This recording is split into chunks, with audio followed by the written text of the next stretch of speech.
Hey, what's going on, guys? Hex coming back into a brand new video, and as always, down in the title below will be the topic we're talking about today. So, Angels of Death episode 4, and man, this show is worth the watch because I found out something. Because Hex is an idiot and looked at a spoiler. I ain't gonna say it, but I'm gonna be astonished whenever it happens. Like I'm really excited to see where the show is going. No spoilers in the comments just before we really get into the video. But this, I like that this floor is actually getting stretched out a little bit. This floor just has more. I don't know. It's more engaging, and whenever I say this floor is more engaging, I'm just referring to how they're solving the floor. I mean, we go back to the last floor, and that floor really wasn't much. There wasn't much to that floor at all, really. I mean, it's just kind of like, I'm going to guess where I'm going to accidentally activate this switch. I'm accidentally stepping on the floor panel. I'm going to actually do this and or that. And that's really what that floor came down to, right?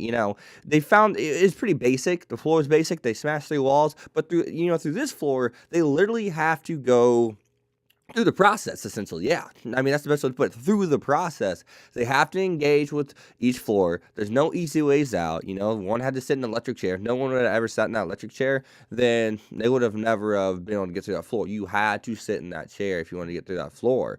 I mean, so this gas chamber, they're locked in. You have to get through this gas chamber. There's no breaking a wall down to get to this room and or to the next room. You have to progress through it. You have to go through the process. You have to run through your progressions. You have to. And I really do like that. And on top of that, while we're speaking about the floors really quick before we really dive into the other content, I love the floors, and I do love the designs. I love that they did really, they didn't make the floors look similar. They didn't make the floors look the same. What they did was just truly make the floors their own. And I do like that. I mean, the blandest floor was the last floor we were on. Was that B2? No, that's B3, right? I'm pretty sure that is B3. I can't. Who cares? You guys know what floor I'm referring to. That's all that really matters. But I like the details that they add, and I mean that just shows that they went a little extra. They went a little extra mile, and especially this floor. This floor is the most detailed for sure. And when I look at the other floors, they're not extremely detailed, but they're different. The doctor's floor, Zach's floor. And of course, the Gravedigger's floor. I can't remember his name for some odd reason. And then of course, this floor. This floor is most definitely the most detailed, and I do like that.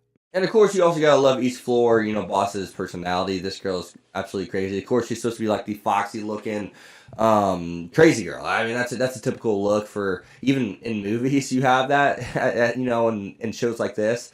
But other than that, though, this floor is really bringing out, it's actually kind of, I don't want to say it's giving characterization. It's not necessarily explaining Zach's features, but I mean, in a way, it is. It's showing that he's not dumb. That's what this, it's adding depth to his character. That's really essentially what it's doing. It's not necessarily explaining why he is who he is and his features. Yes, it's telling us about him. So I like to say it's really going in depth about Zach's character. And, it's adding depth to his character is the best way to put it. Because he knows he needs Rachel to the end. He knows he does. He absolutely 100 million% knows he needs Rachel. And there's no if, there's no and there's no but about it. That's why he's being so protective about her. That's why, as soon as they did the electric chair scene, I was like, this is going to show her worth. And then when I went to the gas chamber, how he's trying to force the mask on her, and how he slams it on her face as soon as she coughs, and he's pissed off about her not saying something beforehand, it's showing that he recognizes, I need you. You need to be a part of this all the way through. I can't afford to let you go out beforehand because I need you. I mean, and that's crucial. He's the brawn, she's the brains. Yes, he is not stupid. No one's saying he's stupid. Obviously, he's not, because he's recognizing he needs Rachel and so on and so forth. But he's not he's not the puzzle solver. He's common sense smart. He's not in-depth smart, per se, right? So that's just my word, I guess. His knowledge goes no deeper outside of murdering people, per se, and maybe the best way to do it. But that's Zach's own issue. That's not for us to discuss. I'd rather not discuss that, anyways. But that's adding quite a bit of stuff to his character, and I do enjoy that. But other than that, though, I do love the humor in this show. The humor in this show is very good. I think it is. Humor and or comedy is really subjective. If it's not your thing, it's not your thing. It's kind of a hit or miss with a lot of people. But me, I have a broad range of humor, and this is especially kind of like dual humor, where she's like, I have needle, I have thread, and then it like cuts her off, and it has that music playing in the background, supposed to be like some kind of epic music and so on and so forth. I was just like, really, like we're really doing this, we're really going down this route right now, and it's done that, a couple, things similar to that a couple times throughout the show. So I do enjoy that, and it's something that I actually do find funny, and I'm glad that they did just, decided to go that way, essentially. So that was really cool to see, and I want to see more of that. And one thing, another thing I want to see is just more of Rachel being useful. That's essentially what I want to see, and it makes me wonder. This show really does make me wonder where it's going to go, and that is because I believe in the opening we see 4 bosses, right? Outside of Zach, of course. So we see the doctor, we see this girl, and we see the gravedigger, and then we know that we have that guy that's dressed up in like a priest outfit or something, or pope outfit, whatever you want to call it. So, and I'm pretty sure we don't see anybody else. I think, I don't know for sure. I'm not 100% sure, but I'm pretty sure we don't see anybody else. So I am excited to see what happens after episode 7, the 5 episodes we have, the episode 8, 9, 10, 11, 12 we have after that. Because this floor, I don't see any way, shape, or form this floor does not get closed out after this episode. Episode 5. And then, of course, there's no breaks. We just go right into the next floor. It's floor to floor. That's what it's shown so far, unless there's something crazy up your sleeve to where I don't know how to do that. I mean, the whole concept is floor to floor, so then I would not assume any episode or floor to take more than 3 episodes. Like I find it hard for it to take more than 2 in a way. I can see it leaning into 3. So even then, though, I don't see this one leaning into 3 since we've already gone through 2 rooms in and of them, in and of itself. But if we hop on to episode 7, so we have 8 and 9, and then we have 10. Then we still have 2 episodes left. What did you do with those last 2 episodes or 3 episodes? It overall interests me with this anime in general. And I will leave that question, for you guys as well. What do you guys make of how they're going to the floor so far? Do you see this one lasting one next episode? Do you see this one, do you see any floor, like the floor after this being the 3 episode kind of floor? I just don't. I mean, we've seen 2. It seems as if 2 is really basically, each floor is structured the same, I mean, the first floor was done, the first, like, doctor's floor was done in 1 episode. The floor after that, of course, the gravedigger was done in 2. And then, of course, this one's going to be done in 2 most likely, since it's already progressed through 2 floors in and of itself. I mean, you could go 3 if you want to go through that, the entrance. I mean, that's technically a room, I guess, per se. But what do you guys think of all that? I'm interested to know and see your guys' thought press on that and how you think they're gonna handle this. Yeah, I don't know. I don't know if they have like 3 episodes left. I wonder which route they're gonna go. No spoilers, please. I've already had enough of that. But my own doing, self-inflicted. I'm still gonna enjoy the show just as much. I'm still in awe now, but I'm probably gonna be in awe later, saying why the hell is this way? But nonetheless, though, I'm just wondering what what your guys' thought process on that is.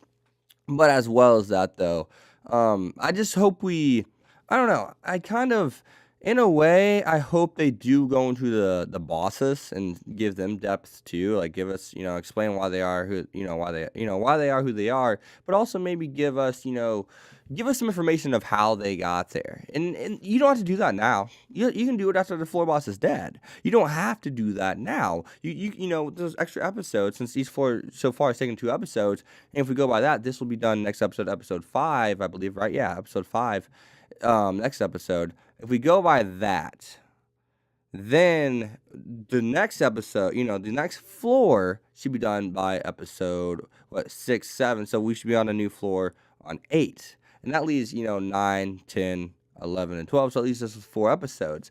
There's time to where, right there, to where you get like an intermission episode to where like they're on a floor to where like they're on their way to they have to go through a floor to get to a floor, and maybe it's like a library. Maybe it's explaining why people are there. It's giving us context on this setting and these events that are taking place. It's giving us context on, why they went through these events. It's giving us context and saying, hey, see this place you're at right now, this setting, this is how it came about, and this is why, people are here. Give us some context, give us information on this place as a whole, tell us the past events that led, each floor boss to be there. Give us that context, and that would be huge. I mean, explain, give us background, give us background stories on each character. That would be I would appreciate that. It'd make me it'd make me care about their deaths more so rather than saying, "Oh, this is just another crazy person," you know? I mean, Zach, we need more. We've gotten a little bit on him. We knew he was in a foster home, and it's a legal one. So we right now, what do we know? We know that he just has not lived a good life. We know that his life was probably already messed up to begin with, and that's why he's messed up. So I mean, yeah, I mean, look at the wrap on Zach's face. Look, you can see a little scan around his eyes, and it looks like it's truly burnt. Explain why that is. I mean, it's just things like that. It's the small things, man. It's just it's the little details per se. Given, I guess, if someone was burnt up, I guess that's not little detail. And I guess someone being raised in an illegal orphanage isn't necessarily in a little detail, but still, that's what I'm saying. Give us some more detail on this. But with that said, I think I'm actually going to end the video here. I'm trying to stretch these videos out. I think a lot of times I can go more in depth with my content. That's what I'm going to try to start doing. You guys probably saw Boruto, except Boruto I just had a lot to talk about. But I'm going to try to make my videos, especially more to like 10 minutes, 30 seconds long. That's really what I want to aim for. Yeah. So if you guys don't like the new kind of thing I'm trying to do here, 10 minutes long, let me know. If I can't go 10 minutes long, if I can only go 6 or 7, then I will. But I'm just trying to make sure my content's a little bit more stretched out, because sometimes I think I shave a little bit off. And maybe it's a complacent thing. And, I just want to just ramble about contacts and stuff like that the last few minutes. If you guys made this far in the video, let me know down in the comments below if you did enjoy. I felt as if this one's a little bit more in depth. So I'm going to try to continue to do that with my content. But just let me know down in the comments below, guys. Be sure to leave a like, a comment, subscribe. Follow my Twitter, X25. I'll see you guys next time. Peace. Thanks for watching, guys.